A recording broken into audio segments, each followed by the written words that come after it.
Good afternoon. This is the House Appropriations Committee. It is Friday, March 13th, 2026. It's about 1:20. We've just, come back from a roll call, and we'll pick up where we left off. So this is here another bill, H 718, relating to building energy efficiency. So we'll have Ellen from Ledge Council talk to us about the bill. We'll have James tell us about the fiscal impact, and then we'll have Representative Campbell, who's the reporter of the bill from House Energy and Infrastructure, come and talk about all the pieces we missed in the other conversations. All right, Ellen, take it away. Thanks. Ellen Tchaikovsky, Office of Legislative Counsel. So H 718, draft 2.2 as voted out of House Energy and Digital Infrastructure. So this is about building energy codes and building codes. Sorry, 3.1. We're on 3.1. I apologize. That's what we have, or I have in front. Oh, because of the amendment. Yes. So the first section is a finding section.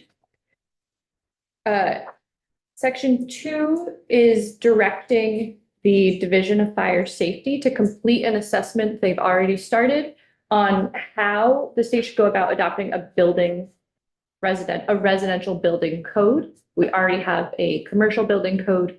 We do not have a residential building code. And they're going to report back on that by next January. Section 3 establishes a task force to advise the Office of Professional Regulation about their residential contractor registry.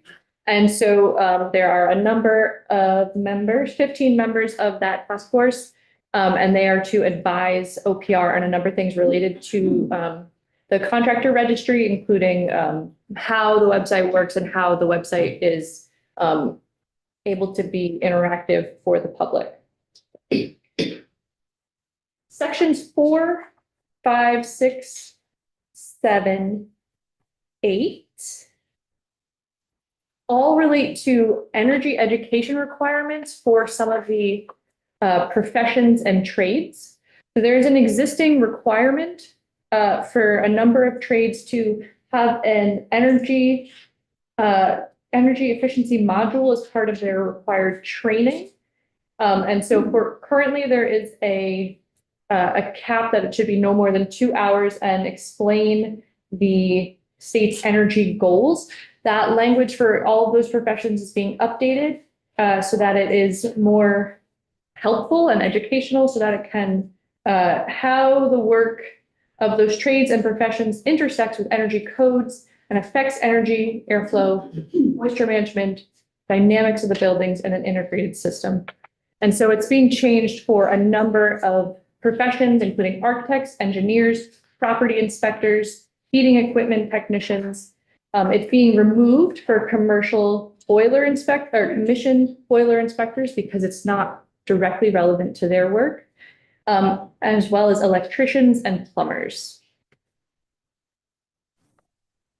I'm going very high level because this bill is a little bit longer, but please feel free to stop me. And then section 9, still somewhat on this topic, is asking OPR to conduct a sunrise report, a sunrise process, and issue a report on whether home energy rating system raters and energy professionals should be regulated professions. And they are to report back on that by November 2028. Section 10 and 11 and 12 have to do with the residential building energy standards and the commercial building energy standards. Sections 10 and 11 both give clear authority to the municipalities to be able to enforce the residential building standards and commercial building standards within the municipality. And then section 12 also directs that if a town wants to, they may incorporate by reference the residential building energy standards and commercial building energy standards. These are existing codes that we have at the state level. The residential standard has existed since 1997, and the commercial building energy standards from 2000 and 6 a little bit later. They're longstanding codes that are updated regularly by the Department of Public Service. They are required for new construction. There has been some discrepancy about who has authority to enforce those codes. And so this bill is clarifying that municipalities may enforce them as part of their process, but they have to incorporate them directly by reference. They're not allowed to change or adjust the codes themselves. They have to adopt directly state standards. The other thing that is happening in both section 10 and 11 is language related to creating a transitional safe harbor provision related to the governor's executive order on housing that was issued in September. The governor's executive order said that builders were allowed to comply with either the current standard for the RVs and the CVs, the 2024 standard, or the prior version, the 2020 standard. This directly conflicts with the statute, however, and because there is a citizen suit provision in those statutes, it has created some legal ambiguity about whether people could sue based on if a builder used a different code than the current code. This is creating a provision in both sections 10 and 11, protecting builders who in good faith opted to follow the governor's executive order and use the prior code in the building and prevent them from being sued. And then finally, section 13 is the appropriation. So there are two appropriations. They are both $200,000 from general fund. The first one is to the Department of Public Service for the purpose of funding as part of the energy efficiency utilities demand resource plans, consultation and technical support for municipalities that want to adopt and enforce the building energy codes. And then the second appropriation is again $200,000 from the general fund to the Office of Professional Regulation for the Contractor Registry Task Force, and to with a goal of identifying a consumer-oriented agency or organization to host a website to raise public awareness of the residential contractor registry, providing funding to that agency or organization to launch and manage the website on or before December 31st, 2027, and supporting the Office of Professional Regulation in the development of voluntary certification. And so I will just say quickly, this bill was a collaboration by me, Damian Leonard, and Tim Devlin, because it is energy, building codes, and Office of Professional Regulation. So while I am leading, I did have support. And so if you have any like detailed questions about OPR or the building codes, I will need to phone a friend or you'll need to hear from them. That sounds good. So here we'll ask for clarifying questions about the legislation, not the impacts or the whatever, because we'll get to the wrap for that. Go ahead. The second, at the very end, appropriations, the number 2 one, sum of $200,000 appropriated. Support, get to that one? If they have a task force. Yeah, it's for, the goal is to host a website.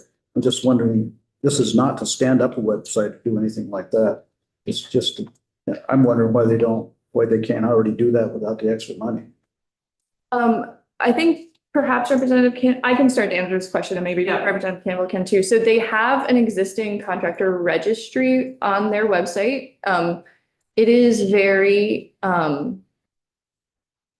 simple and not necessarily easily searchable, or it has been described as not very user-friendly, and it could potentially become more user-friendly. And that is not necessarily in OPR's wheelhouse. And so I think there is interest in seeing if they can work with another organization to either host this website to make it more user-friendly. So there is a website to start, but they need additional. Right, and so my question is, it seems like the 200,000 is just for them to find somebody to do it. it's not to do it. So why don't we hold that question until we get Representative Campbell up? So we'll ask Ellen if there's clarifying questions about the legislation itself. And don't leave. Why don't we have No, I'll- James come up and talk to us about the fiscal note? We're ready to do that.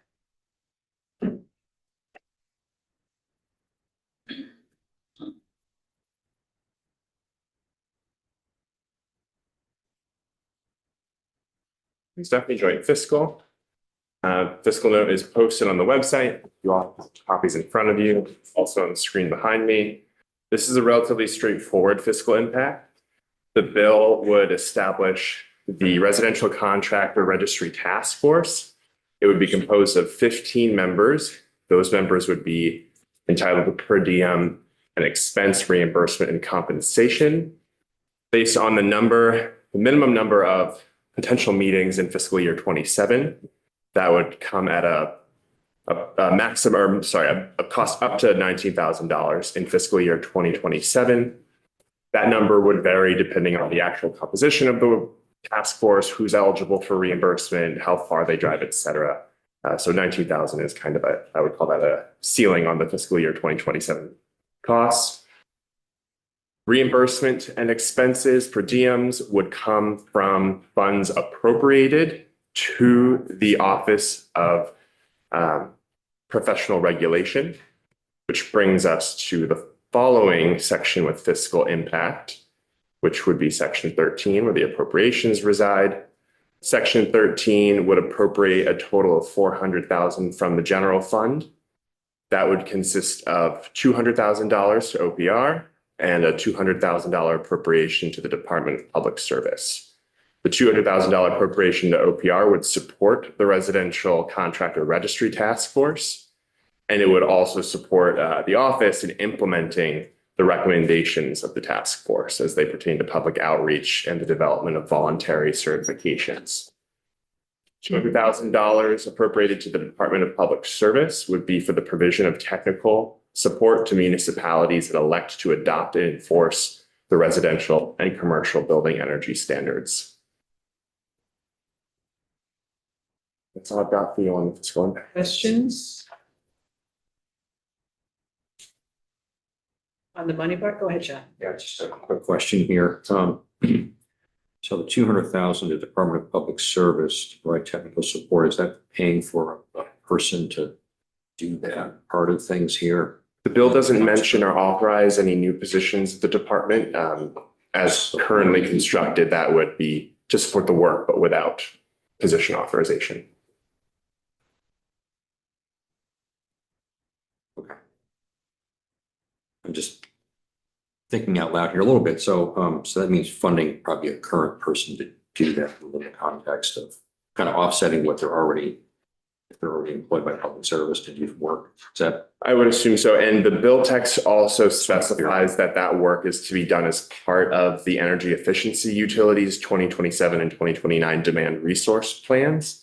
And so the Department of Public Service has a role in overseeing that process. And so but the staff members who are responsible for overseeing that process would likely be the ones engaging in this work. But I don't know the extent to which the department has testified on staffing demands and their ability to absorb this. But it says consultation and technical support, so I think that's how they're using it. It may not be new staff, which is fine. Right, which is fine. That's why I asked this question.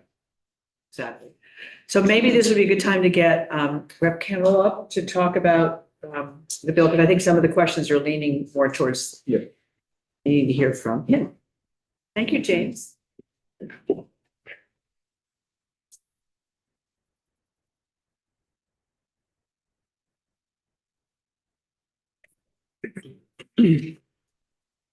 Welcome. Thank you, and thank you for taking up this bill. Introduce yourself and. Oh, yes, it's been a long journey.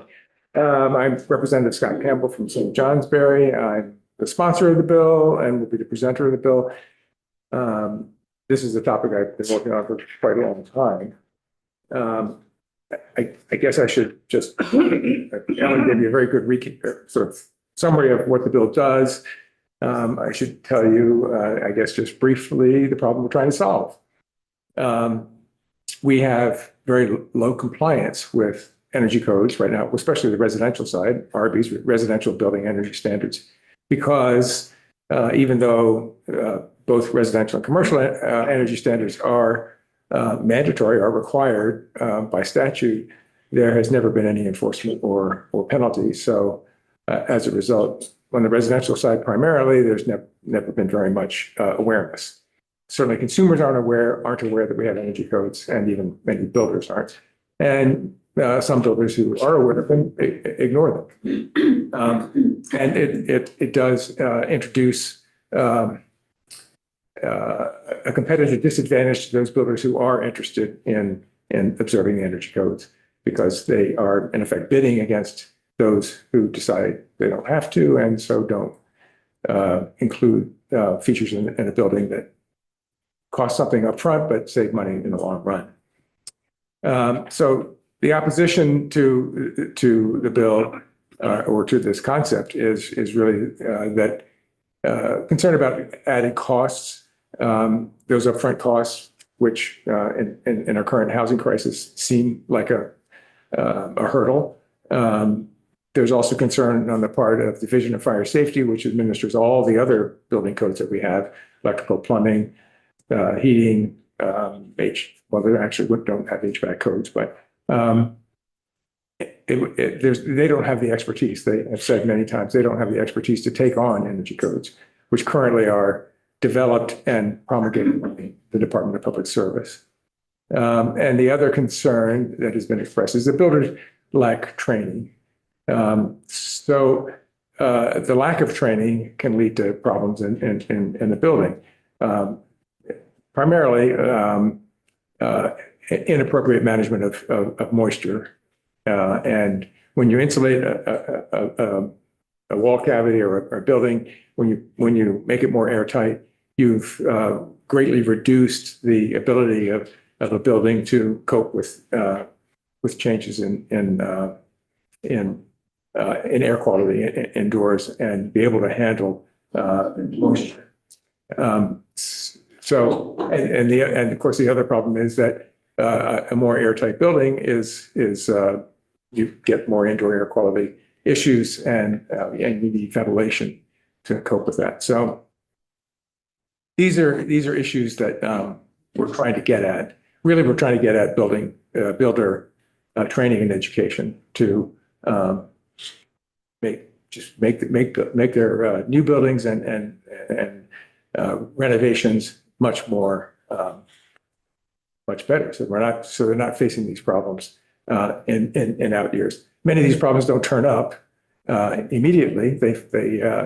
They present themselves years down the road. We don't have a database that accumulates instances of these problems, but we have got anecdotal descriptions and evidence from builders and architects about problems that they have seen. We saw some really dramatic pictures of entire walls where the sheathing has rotted and needs to be replaced. So they had to take off all of the siding and the sheathing and insulation and replace all of that because of inappropriate management of the moisture. Yes. I have a brother that was in construction for years, now retired, built a lot of houses, but there were, at a point in time when the banks were requiring to put plastic on walls, and everything rotted out. So I mean, I don't know why they were requiring that as a condition of getting a loan, but they were, whoever they were getting advice from. And I would suspect that depending on the building and the airflow in those buildings, that it would be variable depending on what kind of building you were building or the characteristics of that building. So you're going to aim to address those variabilities.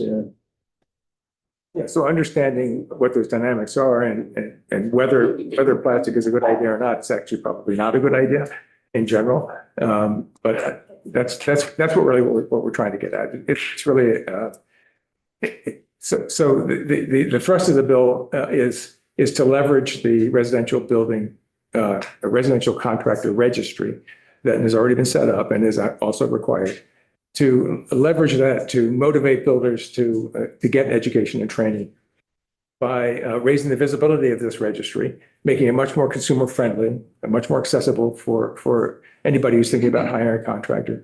And that would, we hope, motivate builders to obtain voluntary certifications, energy codes and moisture management and building science, basically high performance building, so that they can list those certifications along with their registration on the website.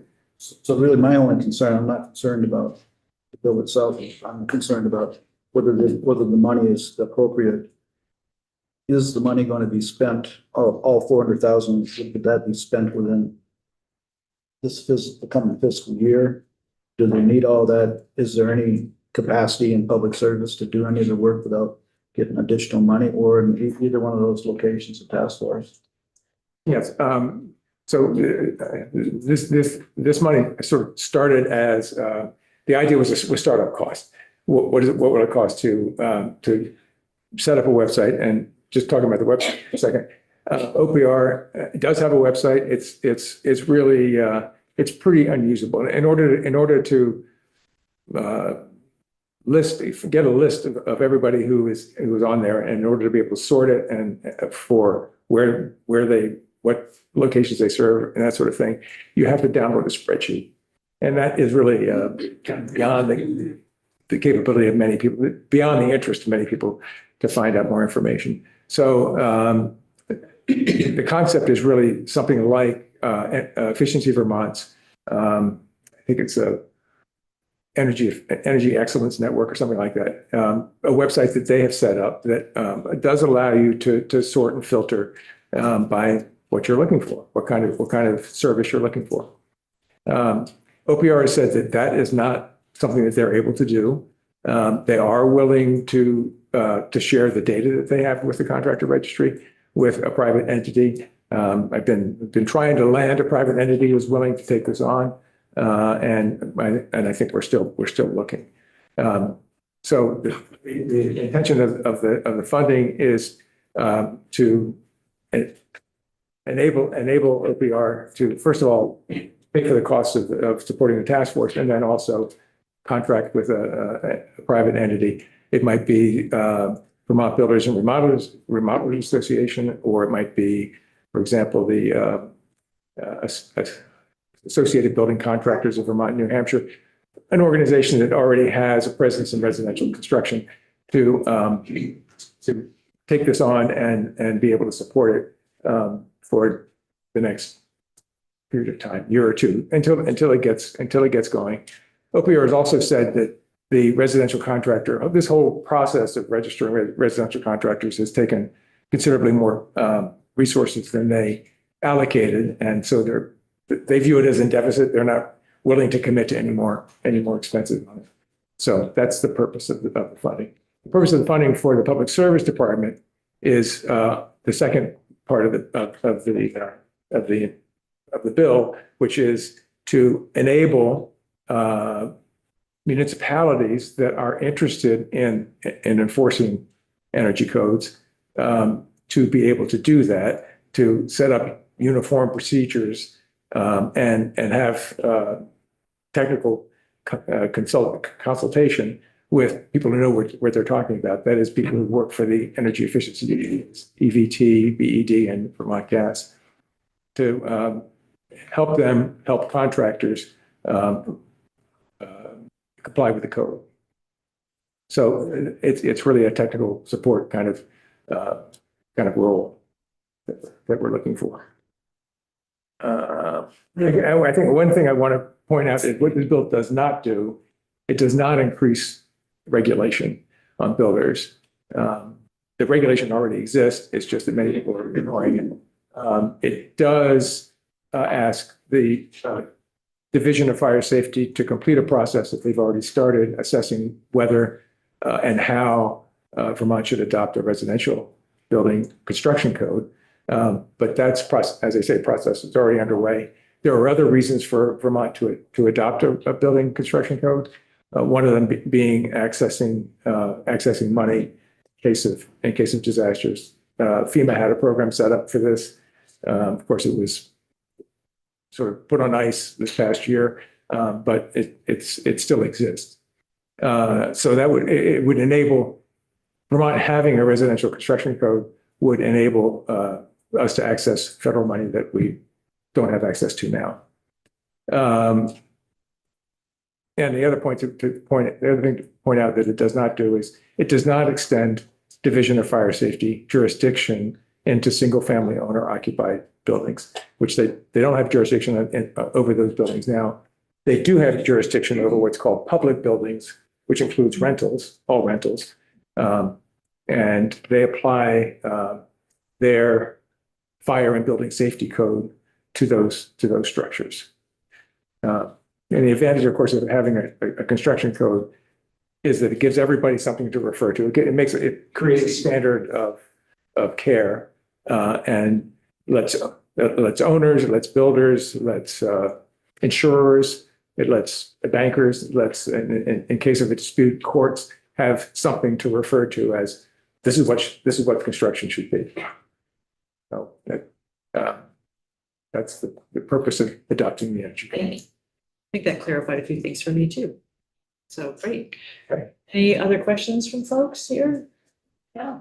So we're not going to vote on it this moment, but and we appreciate you coming in, and we will, as a committee, see where people's priorities land, and for the budget, because we, anything we do in bills, we take out from the budget, which is fine. We do that. Yep. And then if it doesn't end up that way, what we will do is we'll take the money out and say contingent upon the money or whatever we do, and then we'll send it to the Senate. So it will get out of this committee next week sometime. Okay. All right. Okay. Does that make sense to everybody? And we'll have that conversation about how we want to, we'll see where people's priorities, we're working on priorities now. We'll know that early next week. Understand, money is very tight.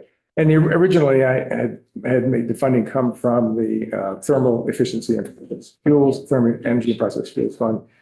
Yeah, Rep. Campbell did a really good job. He talked with me a few times along the way, trying to figure out other places that weren't general fund to fund this bill. But there was great concern about the precedent that sets. Yes, exactly. So Okay. I like to go back to this. I think there is a great, a clear nexus to that other funding source, because that primarily supports weatherization. And in effect, what we're trying to do here is make buildings that don't need to be weatherized. So Do it right the first time. do it right the first time. Great. Scott, thank you so much for your time. Thank you. Really appreciate it. And then I'll just ask Ellen, if we end up doing an amendment, which would be next week, we go to you and ask you for that. Okay, that'd be pretty easy. Okay, great. Thank you all. Thank you so much. So committee, a couple of things. We're not done for today, I think. What I have, Cameron has done an amendment for A775 that we listened to this morning that had the two positions. And he has an amendment that takes it out. And so I was sort of under the impression that otherwise, with that out, we'd be ready to vote. And if we can do that today, that would be great to get that off our plate. I also heard from Adam Gresham, who said DHCD didn't ask for the positions in the first place. So everybody seems to be in alignment on that one. In that case, what we will do is we have to post this because we're going to vote. And we'll do that at 2:30 because a couple of us have another meeting at 2 o'clock. So we'll do it at 2:30. And I think that's all I need to say online. And so let's go off live, Autumn.